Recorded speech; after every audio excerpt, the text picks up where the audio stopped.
Anyone feel like they're getting a little Stetson put in their Kool Aid? How about Marcus Dupree? And does Caleb Williams in Arizona scare you at all?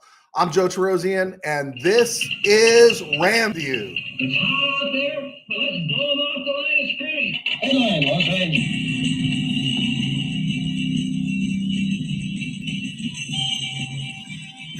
Live from the Ram Cave, I'm Joe Terosian, and this is RamView, the May 22nd, 2023 edition, brought to you by Kistler Law Firm. Injured in an auto accident, need help, got questions, call Kistler Law at 661-206-6990. That's 661-206-6990. And check out KistlerLawFirm.com. That's one word, KistlerLawFirm.com. Kistler Law, they've been fighting for you since 92. And by Temple City Auto Repair. Having some auto issues? Get yourself some John and Henry at TempleCityAutoRepair.com. So good to be back in the seat on Friday. There was no show. I try to guard my Saturdays. Friday, I had a funeral to do. It was a blessed time, but it really draws a lot out of you doing an afternoon podcast, vlogcast, ramcast. And so I wasn't on. I wanted to talk about the retirement of Burt Jones, and I didn't get a chance to do that. But we'll get to that next year.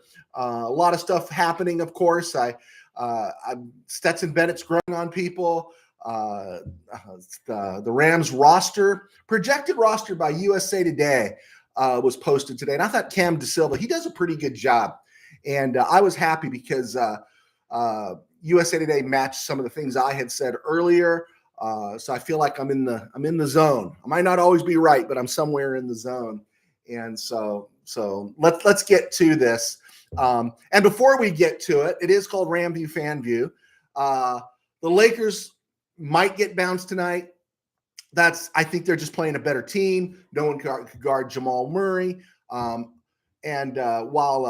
While LeBron James can turn it on for a while, he can't keep it on. And Anthony Davis needs help. He can't do it all by himself, in the sense that he's got the talent to do it all by himself. He just doesn't have the ticker to do it all by himself. And speaking of tickers, so as I was working around the house today, I generally don't say this to bag on somebody, but I was hearing Colin Cowherd's take on the Celtics Heat from yesterday, and he was all over Joe Mazzulla, the Celtics head coach, who took responsibility. And yeah, the Celtics have been, outclassed here in terms of the coaching. I'm not saying that's an issue, but the biggest problem for the Celtics is not their head coach. The biggest problem is Boston. Their players are just soft. They're just soft. I'm not going to include Horford into this thing, but Jalen Smith and Jason Tatum, they are just horribly soft, and especially Tatum. I just, at a certain point, you want to know what's going on. Either they're soft and willing to take it, or they quit. Magic Johnson said they quit, and that was all over my news feed. But I was watching the postgame show last night. Kenny Smith said they quit. Charles Barkley said they quit. Shaq said they quit. They quit. As Kenny Smith said, and I often don't agree with Kenny Smith, that when you're getting blown out in Game 3, it really looked like Game 4. They were about to lose. They're just soft. They are not tough at all. And I'm not saying Mazzulla's the greatest coach since John Wooden. I'm not even saying he's Chris Ford, but I am saying this: when you're putting that kind of money into a Jason Tatum, you got a guy who's a nice player, but he's not a killer. He's not a killer. He's just not. Jamal Murray's a killer. Jimmy Buckets, who watching Miami play, watching Denver play, could really restore your faith in the NBA just a tiny bit. It can give you some hope. It's like revival, right? And I really do. I look forward. I hope nothing weird happens. And a Denver-Miami series might be a lot of fun to watch if we're seeing good basketball. Think about this. The Heat are doing this with 4 players who are undrafted. 4 players who are solid contributors who are undrafted, that are around Bam Adebayo and Jimmy Buckets and Kyle Lowry. You know, you got was it Spruce? You got him. You got Vincent. You got Duncan. You got all those guys, and it's a joy to watch them play. It really is. It's exciting. It's you know. But the Celtics, you know, back in my day, the old guy on the couch, and you know, we might have done this when we played too. If someone's getting easy buckets on me, you knock them down, right? That's what the Celtics did against the Lakers, right? That's Kurt McHale. That's Kevin McHale taking down Kurt Rambis. You know, if someone's getting easy buckets, you better make a statement. Someone needs to be knocked on their butt, whether it's called a flagrant foul, an and one foul, and the ball, whatever. Someone's got to get knocked down. And as I was watching the Celtics get worked last night, no one had the guts to knock anybody down. You've got to knock somebody down. You've got to demonstrate that it matters. And Boston's softer than their mama's love. They just rolled over and died. Quick passing of Jim Brown over the weekend. That was sad to see. You had to respect Jim Brown. I still watch The Dirty Dozen thinking he's going to make it across the courtyard. Every time I watch The Dirty Dozen, I'm like, this is the one where Jefferson's going to make it. If you know, you know, right? And I also like this too, is because I am so sick of psychologists and sociologists talking about how white America wasn't ready for a black person like Jim Brown. Can I just say this? In my neighborhood growing up, wasn't one African-American person, black person, however you want to label it at all, right? We were whites and Hispanics, right? And you know who the cool guy was? It was O.J. Simpson. It was Jim Brown. When they talk about white America, I think they should probably talk about white corporate liberal elite America, okay? No one had a problem with Jim Brown. Jim Brown dying in The Dirty Dozen was like the most heartbreaking moment in that whole movie. We didn't think of people that way. We just didn't. So my issue is don't project someone else's racism on me. Don't project it because that stuff largely you think it's just sequestered with white rednecks. I didn't grow up with white rednecks. I grew up with poor white guys, and we thought the black guys were cool. Everyone loved James Harris, right? And if James Harris got 1,000 letters hate mail, there was 10,000, 50,000 of people who didn't send mail who loved him. So I always think about Jim Brown, who did make a difference, who was a guy that stood out, and who spoke out against not just racism, but fraudulent claims of when people played the victim, and he wouldn't let anyone play the victim. So there's a lot to respect about Jim Brown. And I really, really, really wish Altman had let him make it across that courtyard instead of getting blown away like that. Probably the coolest military scene where a guy gets whacked in movie history, because you're just rooting for him. Go Jefferson, go. Okay, got that out of the way. We're working our way back to the NFL. Caleb Williams, all I heard about this weekend too was because of the draft picks and the deals the Cardinals made. There's a strong possibility they're going to tank, and because they don't have to tank very hard, right? The Rams might have to do a little work to tank, right? And they're not going to tank. But the Cardinals, goodness gracious sakes alive, you know, they have to bench maybe one player and they're in full tank mode, right? They're just not a very good team. And there was the speculation on some of the sports talk, multiple sports talk, that they're going to get first dibs on Caleb Williams. That would just be awful, that Caleb Williams would have to go to Arizona, because playing for the Cardinals is a curse. It's a curse that would happen to his career. This is the Cardinals that have drafted Kyler Murray, Josh Rosen, Matt Leinart, Kelly Stoffer, Steve Pozarkowitz, okay? You know, they scored in the second round with Neil Lomax and Jake Plummer, but their careers didn't last very long. Tim Rosenbach was a number one pick in the supplemental draft. It's a curse to be a Cardinal. And I would really hope Caleb Williams doesn't end up in Arizona, because the truth is, if I'm a Ram fan and I see Caleb Williams playing for the Cardinals, he doesn't scare me, because the Cardinals' bad mojo will overcome any talent that Caleb Williams has.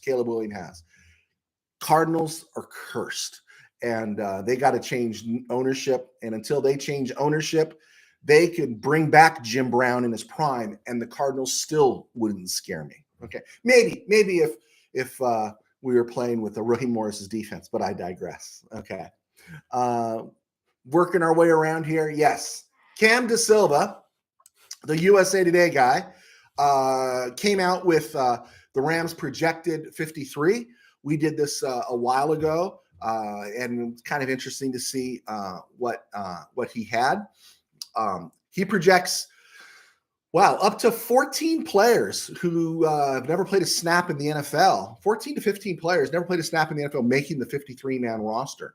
And I'll break it down right here. Some of them are surprises, some of them aren't. Quarterback, Matthew Stafford, Stetson Bennett. We get that. I'm going to talk about Stetson Bennett on the other side of the break.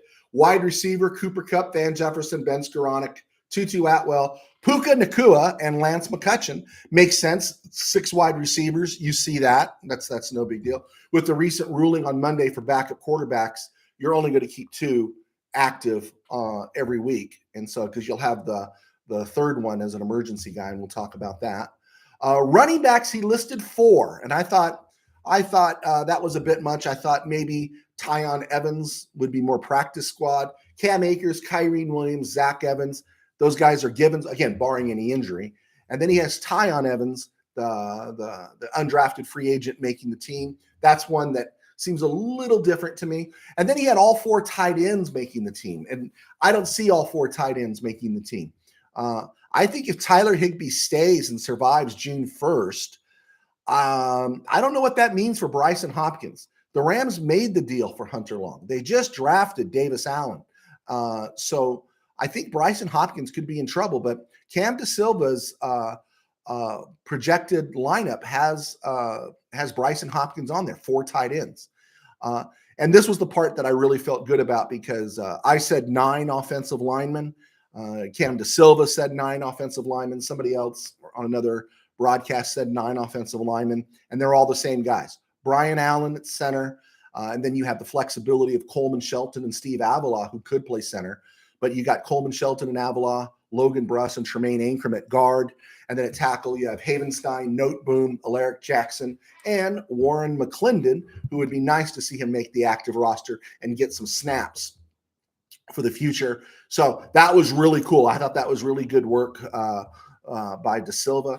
His own work. He's not stealing anybody's work. He's doing good work there. The cornerback room, 5 corners, I understand. My only thing was there was one guy there that I thought would have been flip-flopped with somebody else. Kobe Durant, Darian Kendrick. We got that. Robert Rochelle. Okay. We can see him. He's getting Terrell Burgess. He'll be a special teamer. I hope he plays. He's boundary corner, long and lanky. And then Tre'Vius Hodges Tomlinson, the pick that's the steal of the draft, along with Zach Evans, the steal of the draft, along with Puka Nacua, the steal of the draft. But Travis Hodges Tomlinson making the roster. And then DeSilva has Sean Jolly, who was a free agent signing last year. I would have thought Tamarcus Davis, the guy from Arizona State, but he went with Sean Jolly. No big deal there. Safety, he actually kept 5 safeties on the roster. Jordan Fuller, Russ Yeast, Quinton Lake, and Jason Taylor II. I think we all bit into that. I don't think there's any problem. I didn't have Quindell Johnson on there, but he has Quindell Johnson, the UDF that we just signed to a contract. He has him making the roster. The linebackers are basically Ernest Jones and 2 special teamers. Ernest Jones, Christian Roseboom, and Jake Hummel. And even though Roseboom and Hummel are on the roster, this position feels really thin. Now, I know that's not a highly anticipated or highly esteemed or valued position, off-ball linebacker. After all, when you win a Super Bowl with Troy Reeder at that position, yeah, you're okay. But he has Christian Roseboom and Jake Hummel making the roster. I thought it would be 1, but he has both.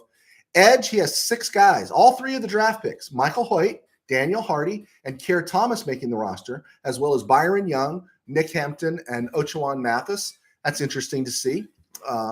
And good. We're going to need it. We're going to have to find somebody out of that group that becomes the man. And the defensive interior, there was one name that did surprise me. I would have thought Deshaun Johnson. I would have thought he would have been the 6th body. Instead, he's projecting, Cam DeSilva's projecting Ernest Brown the 4th, Aaron Donald, Bobby Brown the 3rd, Marquise Copeland, Kobe Turner, Jonah Williams. All those guys make sense. But Ernest Brown the fourth, as opposed to DeJuan Johnson, and that would be good. That would really bolster that 2021 draft if Ernest Brown can start getting significant snaps. And then where there could be some growing pains for Ram fans who in the past at kicker, punter, and long snapper, we've been really fortunate to have Jake McQuaid, Johnny Hecker, and Greg Zuerlein, and then to move off of Zuerlein and have a little bump in the road there with Kai Forbath and Sam Sloman, and land on Matt Gay. We've been pretty fortunate there. Johnny Hecker, all those years, we were pretty fortunate. And, of course, Jake McQuaid to Matt Orzich, we were pretty good with our long snappers too. Christopher Dunn, kicker, Ethan Evans, punter, and Alex Ward has the long snapper. All three are rookies, and we hope that all works out. We're sure there's going to be some growing pains there. Okay, quick NFL news before we get to the break or the commercial. The NFL has approved a rule allowing a team to designate a roster spot on an emergency third quarterback. We call this the Brock Purdy, Josh Johnson, San Francisco 49ers are whining rule. I think it's a good rule. I really do. I don't think it ever should have been omitted, but we know it's there because the 49ers are whiners, right? The player must be on the 53-man roster, kind of like the Bryce Perkins thing the Rams had done for years. He's on the 53-man roster, and he can't be a practice squad call-up, right? That player can only play if the two quarterbacks are injured, not if they're benched. So if someone's playing really bad, someone's giving you a John Wolford experience, you can't bench him, okay? And we know John Wolford's gone. But my only problem with this issue is I think it's a good call. I think it's great. But the 49ers are such whiners last year. I know they lost Purdy. I know they lost Josh Johnson. But you know what they did, though? They went full Celtic, I thought, in that NFC Championship game. They put Christian McCaffrey back there at quarterback. And you know what? Every one of these NFL players has tossed the ball at some point. Maybe you can't run your intricate routes and your timing and all that kind of stuff. But every time they lined up Christian McCaffrey back there after the quarterbacks went down, they didn't even fake it. They didn't even pretend. They were just running some version of the Wildcat out of shotgun, right? We knew that. And I don't care what you do. These guys are football players, and I thought the 49ers rolled over like dogs in that game, and I said it. Eric Jackson, occasional RamView follower, 49er fan, I thought they rolled over like dogs. I said it. And I guess this NFL rule now is coming to rescue them. But again, a year too late. Brings great pleasure to me. All right, I'm Joe Tarosian, and this is RamView. I was a sports writer for 21 years. I worked at newspapers, magazines, did some work online, a lot of work online. I'm also one of the founding members at Mid-Valley Sports, along with Tim and Dwayne. They're still working at Mid-Valley Sports, and they're in the room with the Chargers. I do RamView. Thanks to my sponsors. I want to say thank you to Kistler Law Firm and, of course, Temple City Auto Repair. They support me in doing RamView, and if you're interested, you could be an advertiser too. Let me know. Our numbers are trending up. We're even making some noise on Spotify, finally, thanks to your support. I also support myself by writing books. I've got several books on Amazon. Just type in Torosian, Joe Tarosian, and you'll see my books. I've got one devotional and 6 novels. I pastor a small church in Burbank called Burbank Faith Nazarene during the day. And online, it's called Burbank Faith Virtual. And you can follow us right here on a YouTube channel, Burbank Faith Virtual. And also all over social media, Burbank Faith at all the social media stops. Not on TikTok, though. And our website, burbankfaithvirtual.com. And that's my day job. And I do RamView, and I write books, including a couple high school novels that were well received. I write them to supplement my income. I'm blessed. I get to talk sports while some of my pastoral friends, they have to do other things, work in restaurants, work in stores, drive Uber.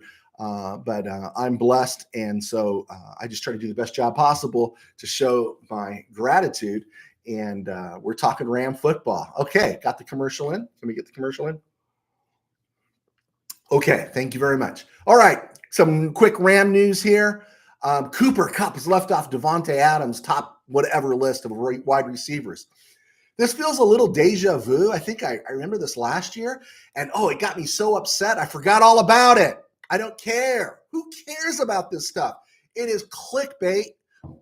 I see that stuff. I don't even click on it. I don't care who Devontae Adams has on his list. He can have Charlie Taylor, Roy Jefferson, Frank Grant, and Herb Mulkey on that list, and I still wouldn't care. He could have, he could have Ron Shanklin, Frank Lewis, Theo Bell, John Stallworth, and Lynn Swan.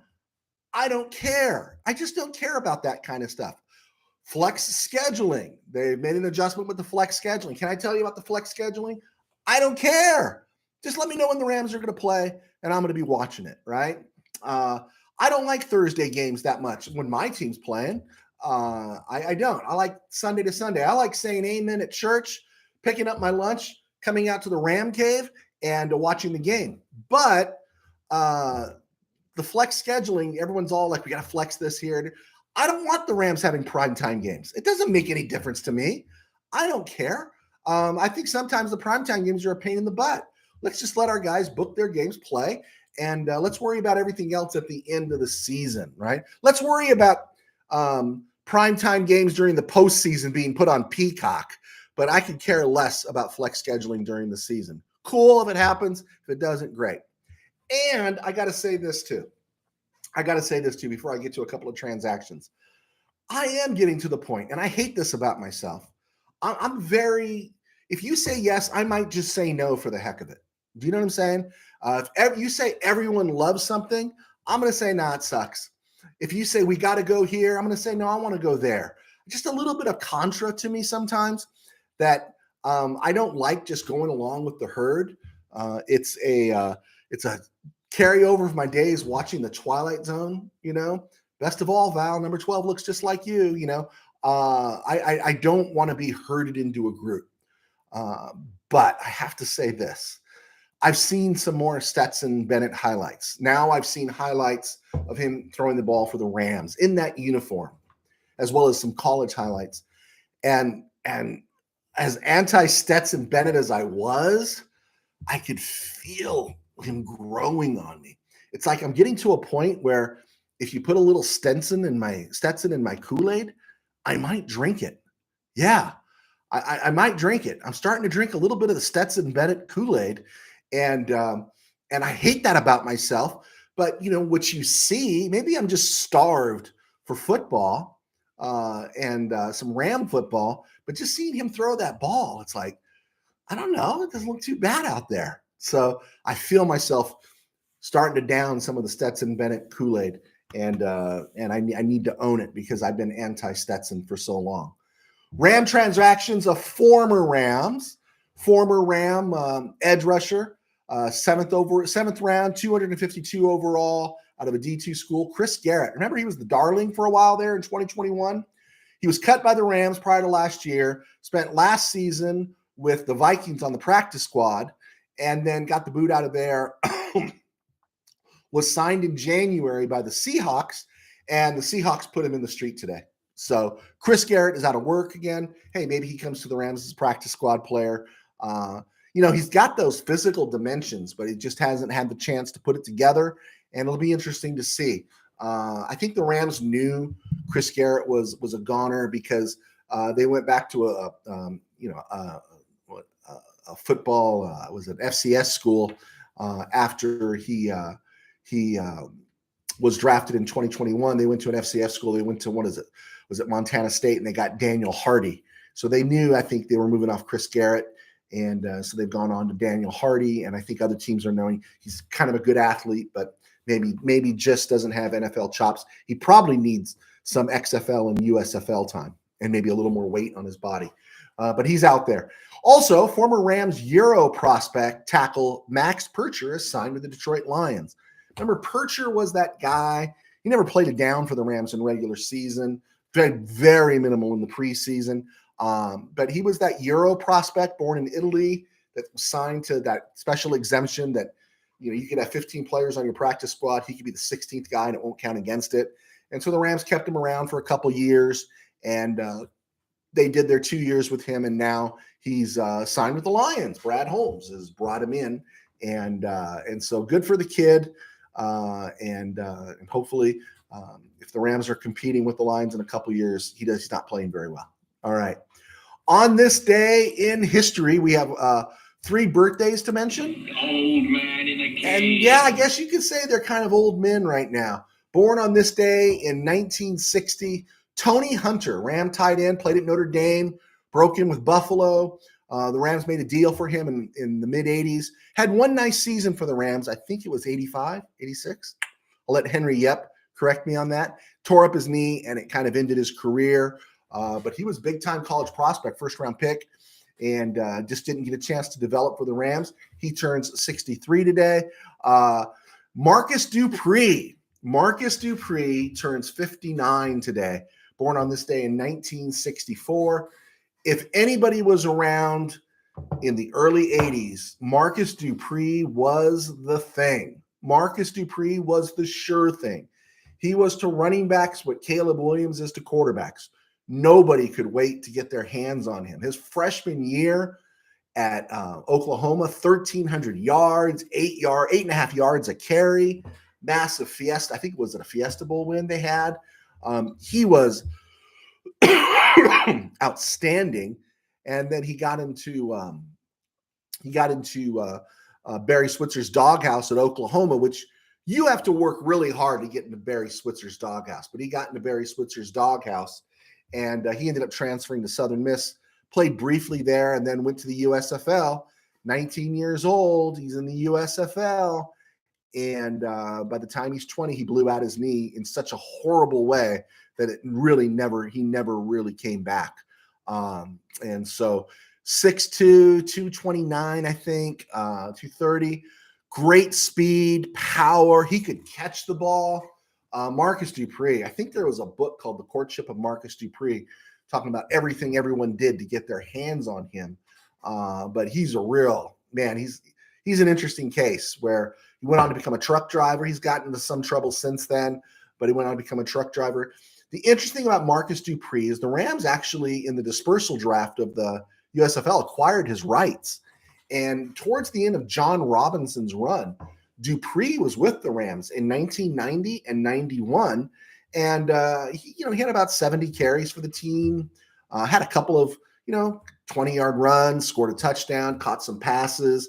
And he was fun to watch. But now when Chuck Knox came back in 92, Dupree was done. It was all over. He's 27 years old. He was done. And everything, his knee was never going to let him be what he was. But he ran with power. And he wasn't a bad guy to watch when he came to the Rams. Of course, he was always playing garbage time. But Marcus Dupree is a name that, man, appreciate them while they're there. And that we as people should appreciate our time when we're wanted. In fact, that's the first line from my book, Tangent Dreams, is the father says to his son, he says, hey, when somebody wants you, appreciate it because they're not always going to want you. And you think about those nights where Marcus Dupree probably couldn't get any sleep because everyone was calling his house and probably stuffing envelopes full of cash because they wanted him. And then you think, 18 months later, two years later, his knee is, looking like shredded wheat. And where is everybody? Where is everybody? That's the time where you hope these guys got great advice, and sometimes they don't. Also born on this day in 1977, Rams defensive back Dre Bly out of North Carolina, right? He turns 46 today. He was a contributing guy in those early years in the Greatest Show on Turf years, and so ended up, I think, in Detroit. But the Rams got some great clicks out of Dre Bly. On this day in 1989, Carl Eckern and Mike Gooman officially retired. And that's a great story in and of itself. Carl Eckern was drafted out of San Jose State, 5th round, 128th overall in 1976. He played 13 seasons with the Rams. 1 year he was out. He missed the 79 season because of a knee injury. But he became a starter in 81. And he was just one of those guys, special teamers, one of those guys you can count on. He wasn't Hacksaw Reynolds, but he was a dependable linebacker in that 34 scheme the Rams played in the 80s. And he made a Pro Bowl. I think it was 86, 85. He made one Pro Bowl. And he was a guy that gave back, and he died in a car accident out on the 395 in the Kern County area. I think it was near Ridgecrest. As he was driving to a football camp, he was killed in a car accident. I think the Rams still give the Carl Eckern Award to this day. So always want to remember Carl Eckern. Also, Mike Gooman, who played for the Rams from 1980 through 88. He was a 6th-round pick, 154 overall out of Penn State. And I remember he had the last running back spot. It was between him and Jerry Ellis. And Jerry Ellis was a pretty good back. And the Rams cut Ellis, and Ellis ended up in Green Bay and had a nice run in Green Bay as a backup. Gooman was a special team player for the Ram. He was a fullback. He was a U-back, H-back type of thing, blocking back. Gooman was a utility guy, great player, just a really solid player for a 6th-rounder.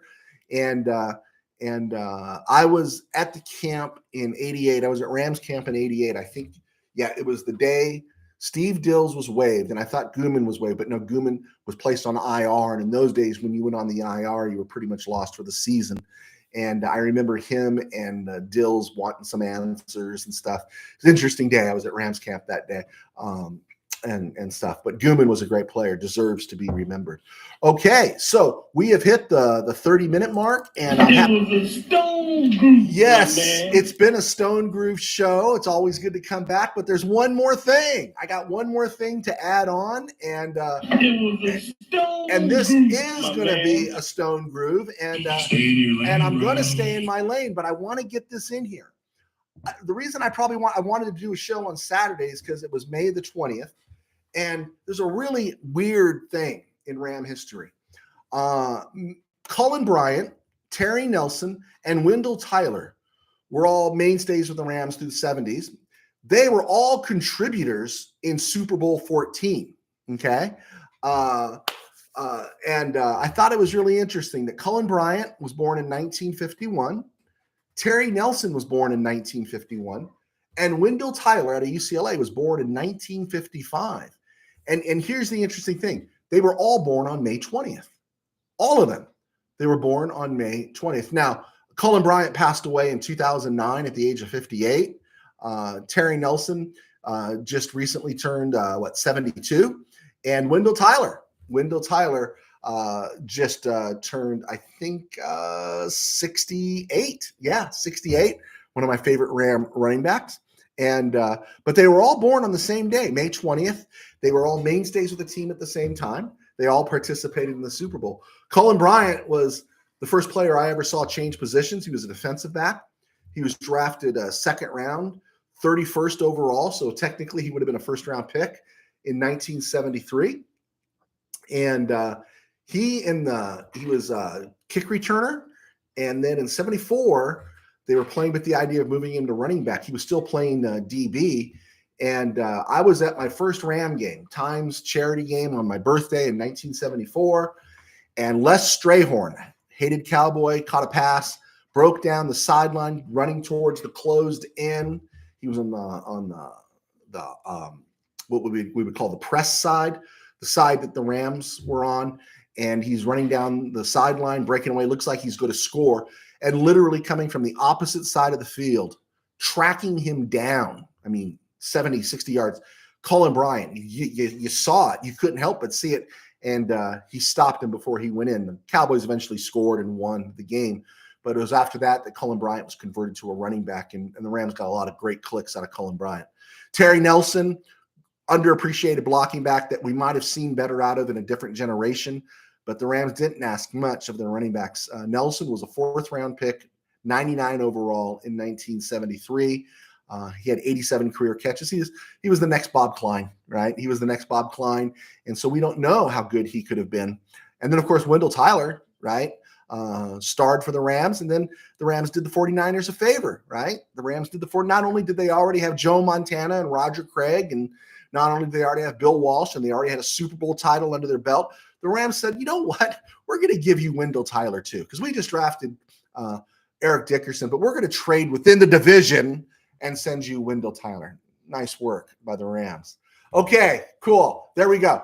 We got that in. 34-minute show going on 35. A lot of fun being here. Great talking Ram talk. Again, I do ask for your forgiveness for not being here on Friday, but we'll be here on Wednesday. Send us your questions. Send us your thoughts. S.A. Bob from Santa Ana. Steeler fan Sorge from Missouri. We do appreciate all your support. And thank you so much for following us. God bless. Take care. And we will talk to you soon.